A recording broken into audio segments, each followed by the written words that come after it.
Hai Kak Abang, hari ni Ayu nak tunjuk dekat Kak Abang item terbaru daripada Hutan Kinta dengan kita punya luggage storage box.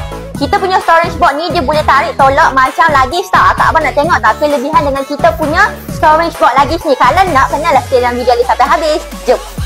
Okey, yang mana yang tengah mencari storage box yang boleh tarik tolak macam ni, Kak Abang wajib beli dengan Hutan Kinta. Sebab apa? Kita punya storage luggage box ni dia boleh lipat tau. So jimatlah ruang Kak Abang untuk simpan lepas ni. Okey, cara lipat dia macam mana? Kak Abang buka sahaja ruang bahagian atas ni. Penutup dia dah siap cantum sekali tau. So Kak Abang tak perlu nak pasang asing-asing. Just buka sahaja macam step yang ada tengah ajar sekarang ni. Lepas tu Kak Abang tolak baka yang warna hitam ni ke bahagian hadapan. Lepas tu dekat bahagian dalam ni ada lagi satu. Kak Abang kena tarik dia ke atas tau. Barulah boleh lipat.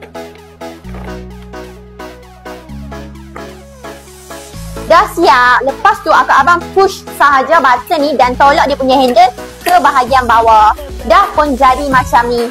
So Kak Abang bolehlah simpan dekat ruangan-ruangan yang kecil. Nak simpan dalam bonet kereta pun sangat jimat ruang. Okey, kalau Kak Abang berminat dengan kita punya storage box ni, boleh dapatkan dekat beg pun dekat bawah sekarang tau. Untuk kita punya storage box ni kan, dia punya kapasiti 50 liter tau. Dan dia boleh tampung berat sehingga 20 kg sahaja. Kak Abang, berat kita punya storage box ni tak berat pun, hanya 3 kg sahaja. Ringan kan? So tunggu apa lagi? Dapatkan dekat beg pun dekat bawah sekarang. Bye bye.